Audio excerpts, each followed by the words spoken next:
The government's going to cover 100% of the cost. 100% of the cost for the first 30 days for all the emergency work, from clearing everything to every single cost the federal government's going to take care of.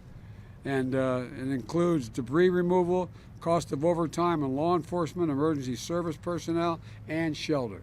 And that'll get you through. And by the way, I want to thank your wife. She started a toy drive for this part of the state to make sure, how many, come here. I'm taking credit for something I have nothing to do with. How could you? But tell them what you got so far. Well, as of this morning, we think that we have around 20,000 gifts donated, and we've got 3 more days to go. 20,000 gifts, so no kid's going to go to sleep wherever they get to sleep tonight without a gift. God love you. You're going to rebuild. You're going to be stronger than you were before. We're going to build back better than it was. And when I come back, I got one beautiful lady and her husband promised me a meal. She's apparently a hell of a cook, so I'm coming back for the meal. So, 12 years old. What's her name? His favorite command coin. I told him, give command coins to battlefield commanders. She's in the battlefield. Very Hall, right? So much area has burned this year because of weather and climate changes that is larger than the entire state of New Jersey. The entire state of New Jersey. That's how much land has been burned to the ground. So we got a lot to do. We got a lot to do, but the American people are ready to do it. This is the United States of America. There's not a darn thing we can't do. Thank you. And we are just 11 days away from Christmas, and there are still concerns about supply chain issues across the nation. Do you feel comfortable speaking to parents and telling them that gifts are not going to be a problem for Santa on December 24th? Well, they're not going to be. The problem is they're going to be available. It's going to cost you money, or it's going to cost Santa some money. I have to admit to you, I have one serious regret. And we talked about this, Jill and I, and so did we talk with the Vice President and the First Gentleman.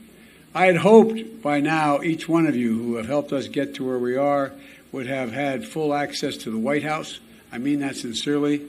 We had all kinds of plans. We thought we were going to be in a position because of the change. We hoped if people had moved on to getting all their vaccines, we would have been in a position to change the way in which this takes place. But next year and this year before it's over, in the White House. And so one of the things to do also, a way to help these folks, is to reduce the cost of living for them on everything from childcare to insulin to the drugs they need, the prescriptions they need, to taking care of the elderly, to Pell Grants. I don't want to let anybody off the hook on the BBB to say, well, we covered that one thing, so now the pressure is off. I think that is really important leverage in the discussion on BBB, that the children and their families will suffer without that payment. Not everybody gets it on a monthly basis, but those who need it the most do. The fact is that there is an attitude of lawlessness in our country that springs from I don't know where. Maybe you do.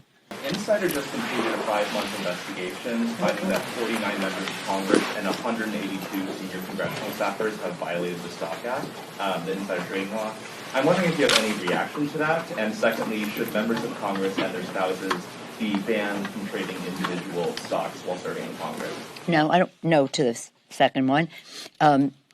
We have a responsibility to report in the stock, on the stock, but I'm not familiar with that 5-month review, but if people aren't reporting, they should be.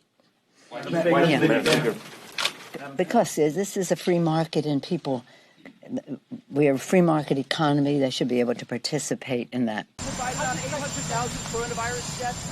If you have a statement on your responsibility, why haven't you asked China to do more to be transparent on the origin? Mr. President, It's all paid for. And nobody making less than $400,000 a year will pay one single penny more for anything in taxes. What do you say to people in the Dayton area, Mr. President, who have expressed concerns about whether trillions more in federal spending will help when you have inflation at a near 40-year high? The way I say to them, this is not going to cost a single solitary penny. We're not going to increase the deficit by 1 cent in the Build Back Better plan at all. Republicans' criticism that that this bill supported by the CBO, but really, if the programs are they cost $5 trillion. You know, that's sort of. And they think you have to identify how to pay for making. First, that's a fake. I mean, really, it might be one of the two big threats to getting back to maximum employment is actually high inflation.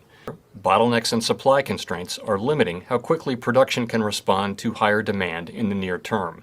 These problems have been larger and longer lasting than anticipated.